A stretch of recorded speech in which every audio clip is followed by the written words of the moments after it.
Kyle and Summer are shocked by Diane's double dealing, and Adam has mixed feelings about Sally's dismissal. Jack and Ashley Abbott have welcomed Kyle and Summer home in their living room.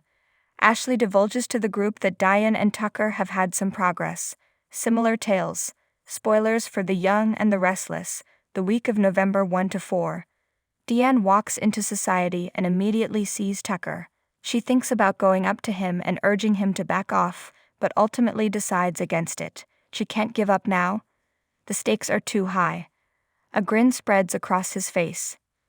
In addition, Eric Braden of Y&R has praised a co-star. Sally, as she's leaving Newman Media, leaves a voicemail for Chloe, saying that there have been developments there that they need to talk about.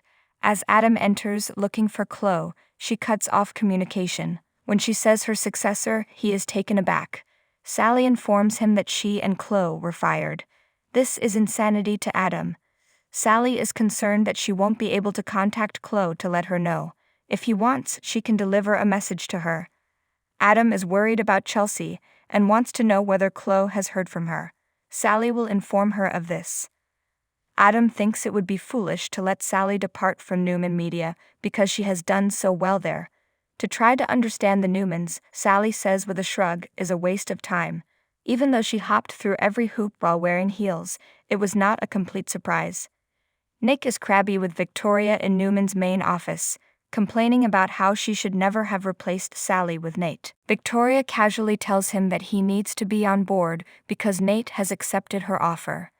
Nick is still under the impression that she wants to destroy evidence of Adam's time at the business. Victoria calls him out, asking him to just say that he and the redhead are linked and that's why he's unhappy, rather than being so aggressively evasive. Nick maintains that this is an instance of a talented worker being unfairly terminated. As a result of breaking some unpleasant news to his girlfriend, Victoria speculates that he is now angry. "How serious are things between you and Sally?" she inquires. Nick is upset because she is assuming things that have nothing to do with the job. Victoria warns that if he starts dating Sally, he'll have to choose between Adam and her. She assumes that he is being secretive and defensive because he knows that his relationship with Sally is difficult. According to Jack, and he believes her. Tucker was looking for details about Ashley. Kyle wants to know if his dad can trust his source. Jack comes clean, revealing that Diane is the one who confirmed it. Nick is annoyed that Victoria used his friendship with Sally to explain Nate's employment at Newman. Victoria says it was a brilliant strategy, far more so than simply barricading Sally and her supporters within. Nick is convinced that his viewpoint is more objective than Victoria's. Victoria assures Nick that he is at liberty to continue seeing the redhead if he so chooses. Nick responds to her consent with sarcasm. Victoria is adamant that she has acted in the best interest of the business.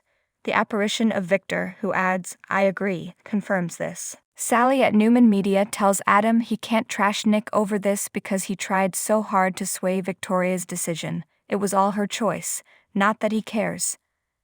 Adam says it is, saying that the only reason they're releasing her is because to her connection with him.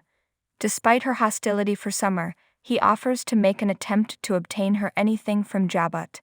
Sally doesn't expect any special treatment and encourages him to keep trying to reach Chelsea. He turns to wish her well as he exits, hesitating in the doorway. Nikki and Phyllis, back at the ranch, can't believe that Tucker is the one who spilled the beans to Diane about Allie. They are delighted with themselves for having finally forced Diane to confront the truth. Phyllis cheers, "We got her gals," on her cup. Each and every one of them is beaming. At the club, Tucker admits to Diane that he was taken aback by her candor with Jack and that he had not realized honesty was among her many skills. Diane has a wide range of abilities, so it seems, Tucker thinks to himself. He elaborates that now that she has confessed, he has no leverage over her, hence it was a good move on her part. Part of his dream has died, he hints. Diane has no idea what he means. Tucker explains obliquely that she did what she had to do and he must accept it. Diane is not willing to accept his apology at face value, and she is curious about the second part of his plan. Victor says he supports Nate being hired over Sally at Newman. Nick says he's a disgrace to the family name. Victor claims that his loyalty to them has always been unwavering. Nick boasts about Sally's success in the job. Nick blames Sally for turning Adam against their family, but Victor suspects there is more to Nick's perspective than meets the eye. He hopes Nick will avoid those outcomes. His son insists that her leadership is flawless, and he cannot find a single flaw in it. It's them who are allowing their emotions to influence their professionalism. Me? Nope. Everything that goes on in my private life stays in my private life. Phyllis at the ranch still cannot believe that Diane has fooled everyone into thinking she is a good person. Nikki considers her elimination to be a public service. Ashley doesn't believe Tucker's explanation that he only sought Diane's personal details because he was obsessed with her, and she thinks there must be more to the tale. Nikki also thinks it's asking too much to ask for it. Phyllis is curious as to whether or not Jack yelled at Diane and shoved her off to the side of the road. While thinking about it, Ashley comes to the conclusion, no, nothing like that. Nikki probes for details about his reaction. Diane is surprised to hear that Ashley is more torn up by Diane's behavior than she anticipated. Both Phyllis and Nikki are shocked by the news. Kyle says his mother's manipulation of Harrison is unacceptable when he and his sister visit the Abbott estate. In Jack's opinion, it's not that easy. Kyle and Summer are relieved he doesn't seem to still be defending her, because she's been dishonest about her actions in Los Angeles. How can she treat her son and her grandson like that? Why, Jack asks? Because she had no choice. Jack tells them that she was used by Jeremy Stark as a courier to launder money, and that Tucker later blackmailed her. Kyle is under the impression that this in no way excuses her falsehoods to him. Since they have all the facts, Jack says they can decide for themselves if they want Diane in their lives. After Nick inquires as to Sally's well-being, Adam responds with a grin that he was the one who caused her pain and then turned her against him. Nick says that's not true. He claims that Adam is having a bad morning and that he is picking on him since he is an easy target. Adam is leaving. Sally explains to Nick that after learning Adam has a temper when he's upset, she no longer believes a word he said about them. Nick gushes to her about how much he respects her for being so strong and how sick he is about how things turned out. He'll do anything he can to assist her. Sally needs to tell him something that she knows he won't take well to. Neither he nor Adam or anybody else has her permission to aid her. She must rely on her own resources to discover what lies ahead. Nick gives a satisfied nod of his head.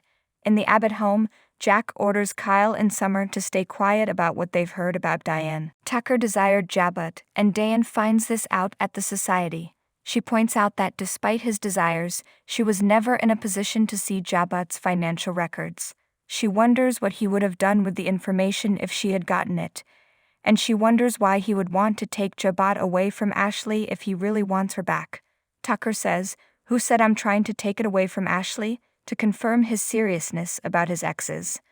Adam, on the patio of Crimson Lights, calls Billy again to check on Chelsea.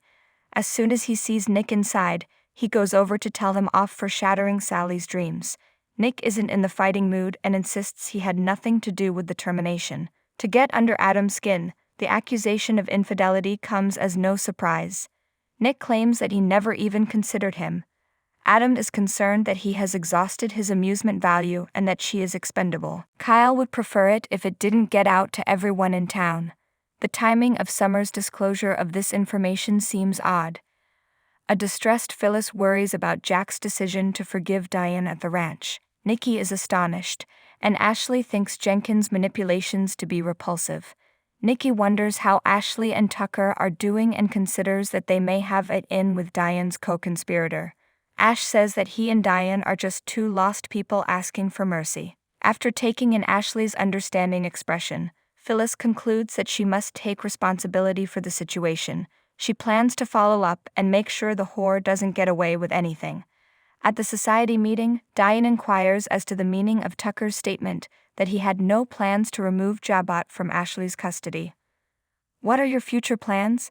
Considering how their partnership has ended, Tucker doesn't think she gives a hoot about the specifics. Poor Diane, he thinks to himself, constantly on guard, wondering who or what might pose a harm.